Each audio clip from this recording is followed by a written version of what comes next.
on corrige l'exercice 15. Pas hésiter à mettre sur pause hein, si j'ai bugué sur une question, avec les explications que j'ai données, ça va peut-être vous débloquer. Donc on a notre fonction f définie par f de x égale x plus 1 sur x. Première question, déterminer l'ensemble de définitions de f. L'ensemble de définitions, ça veut dire pour quelle valeur de x je peux effectuer un calcul. Je peux remplacer x par 1, il n'y a pas de problème. On verra qu'il y aura un problème lorsqu'on a un dénominateur égal à 0. Le dénominateur vaut x, mais du coup, j'ai pas le droit de prendre x égale 0. Donc f est défini sur tous les nombres réels sauf 0. Donc quand je traduis ça, donc sur moins l'infini jusque 0, ouvert, pour dire que je ne prends pas le 0, union, 0 plus infini.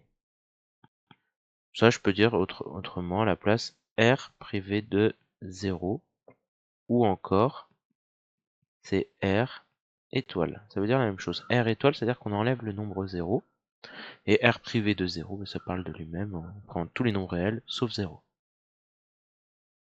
Une fois qu'on a fait l'ensemble de définitions, on calcule la dérivée.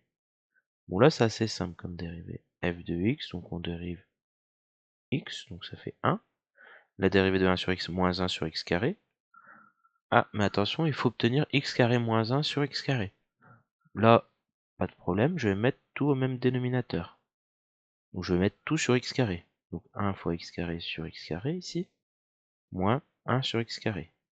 Ce qui me permet d'obtenir, donc je mets tout sur x carré, 1 fois x carré, moins 1. Donc, je calcule ça, pardon, j'étudie le signe de ce qu'on a. Donc, les variations de f, il faut calculer le signe de f' de x. Pardon, j'ai mis f, c'est f' ici. Donc, si on a bien compris, on étudie tout ça sur les nombres réels, privés de 0. Donc en 0, ça ne va pas. Alors je vais refaire, j'aurai pas assez de place. Donc il me faut le signe de la dérivée. Donc moins l'infini, en 0 qui est une valeur interdite, donc je ne vais pas la prendre, et donc x. Mais pour étudier le signe, il me faut le signe du numérateur, pardon, x carré moins 1, et du dénominateur, x carré. Bon, x carré, ça sera facile. Ce qui me permettra ensuite d'avoir f' de x. Et une fois que j'aurai le signe de f' de x, je pourrai en déduire les variations de f.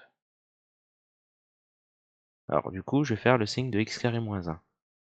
X carré moins 1, son signe, ce serait bien de savoir quand est-ce que ça vaut 0.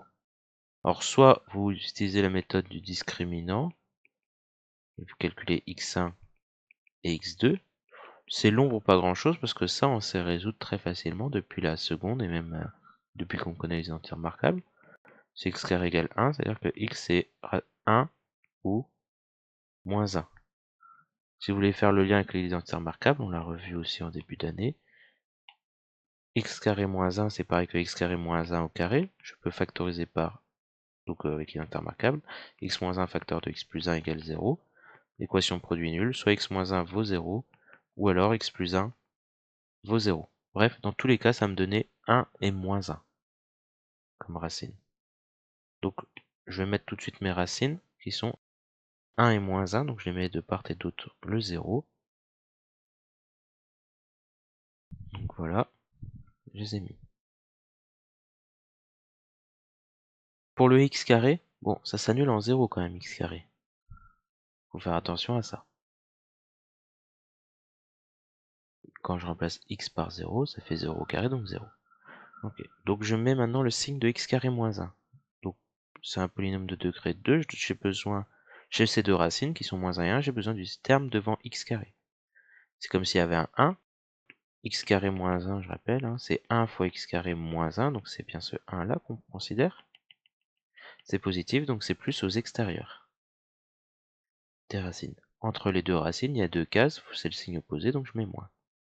X carré, pour la ligne du dessous, c'est un nombre au carré, c'est toujours positif. Ça sera toujours le cas quand vous faites des quotients. Et maintenant, on fait la dérivée.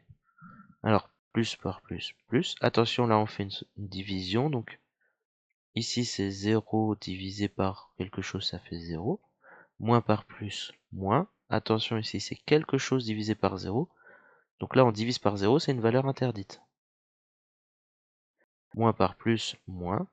Ensuite, 0 divisé par quelque chose, ça fait 0. Et plus par plus, plus. Pour f, on a dit que c'était pas défini en 0. Donc je prolonge la notation de valeur interdite. Et je fais mes variations.